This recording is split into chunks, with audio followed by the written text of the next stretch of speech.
Eu sou o André, você está no filme de hoje e eu assisti Ghostbusters Apocalipse de Gelo, ou para os mais antigos, para os clássicos, Caça-Fantasmas Apocalipse de Gelo, que obviamente teria uma continuação, porque afinal de contas o primeiro deu um grande sucesso e claro que ia ter uma continuação, um segundo filme desse revival da franquia. E lembrando, mais importante, tem crítica do primeiro filme aqui no canal, vou deixar aqui na descrição e nos cards, caso você queira conferir. E aquilo, ele é o segundo filme dessa nova fase, mas ele pode ser comparado com o segundo filme da fase clássica, que é o seguinte: precisava de um segundo filme? Não, nem pro antigo e nem para esse. Mas nesse caso acontece, existe. E eles têm muitas similaridades, esse com o filme antigo lá dos anos 80. Os dois são sequências desnecessárias de acontecer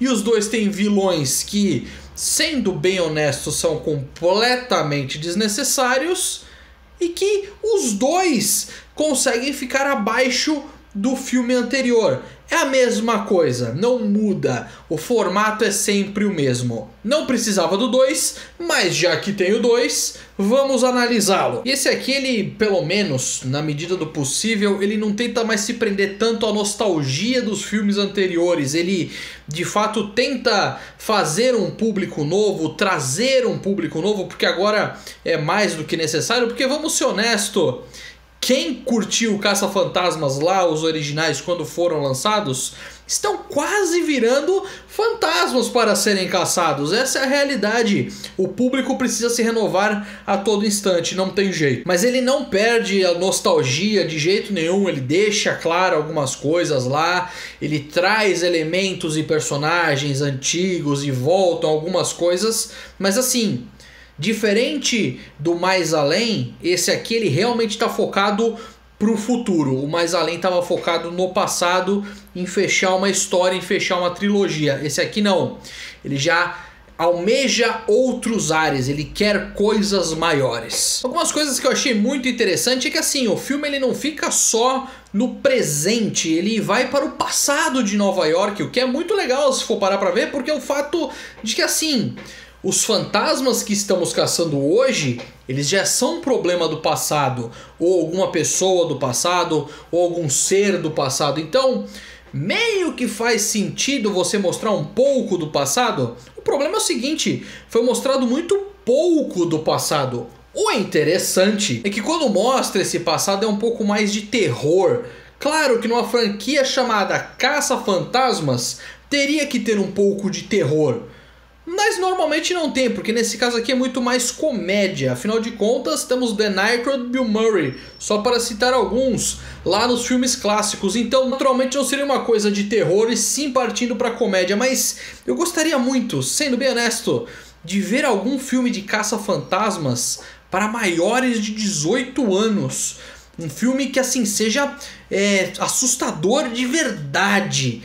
Que, pô, os caras estão caçando fantasmas, é um negócio mais, sabe, não sei se é Annabelle ou, por exemplo, Invocação do Mal, mas nessa pegada aí, só que com o selo Caça-Fantasmas. Não uma aventura em busca de fantasmas, mas sim um terror dos fantasmas. Eu acharia interessante, duvido que veja a luz do dia um projeto desse, mas seria interessante. Claro que todo o elenco do filme anterior do Mais Além volta para esse daqui, incluindo os novos caça-fantasmas. E o interessante é que como passou um tempinho do primeiro, que é o Mais Além, para esse, eles já meio que são os caça-fantasmas oficiais da cidade. O prefeito continua tendo uma rixa com eles, o que é legal, porque querendo ou não mantém a franquia coesa e toda conectada. Mas assim, é aquilo. É o mais do mesmo, não que seja ruim, é o mais do mesmo bom. E aquilo que eu falei, ele gosta de olhar para o futuro agora, esse aqui não olha mais tanto para o passado, porque dessa vez nós temos uma situação que nós temos a loja do Ray, que foi mencionado levemente no Caça-Fantasmas anterior e agora é mais bem aprofundado, porque ele vai atrás de objetos mágicos. E mais um ponto que deixa claro que, assim, como se fosse uma corporação caça-fantasmas, vamos dizer assim. Eu lembro que existia um projeto que talvez fosse ter de uma corporação caça-fantasmas que iriam explorar outras variações ao redor do mundo, ou pelo menos dos Estados Unidos, como por exemplo fantasmas em São Paulo ou em Paris, porque não é possível que tenha só fantasmas em Nova York. Bom, mas nesse quesito, o interessante é o quê? Aquele posto de bombeiro já não é mais o suficiente para reter todos os fantasmas acumulados ao longo dos anos. Então eles criam um novo local para guardar os fantasmas.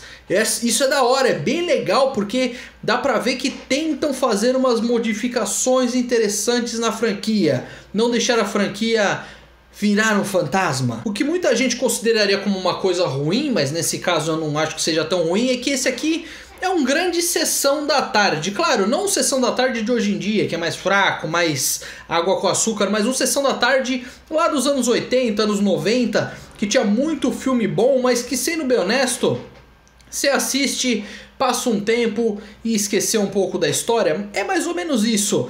Ele tem toda a vibe de caça-fantasmas, mas que depois de um tempo você vai acabar esquecendo. Não é ruim, mas é uma excelente Sessão da Tarde. O que você pode fazer é junta a família e assiste um dia, porque vale. Pega uma pipoca, pega um refrigerante, assiste com a galera, porque é esse tipo de filme que vai entreter toda a família, e essa é a ideia do Sessão da Tarde, e nesse caso funciona bem nesse quesito. E claro que todo o elenco também clássico volta, Bill Murray sendo Bill Murray, o Dan Aykroyd volta, o Dan Aykroyd tá muito bem, o Ernie Hudson volta também, e a Annie Potts também. Na medida do possível tá todo mundo muito bem, fazendo as suas pontinhas assim como fizeram no filme anterior, mas nesse caso o Dan Aykroyd se destaca um pouco mais. A direção mudou, não está mais na mão do Jason Reitman, passou para o diretor de A Casa Monstro, que é o Gil Kenan. Ele tá bem, na medida do possível,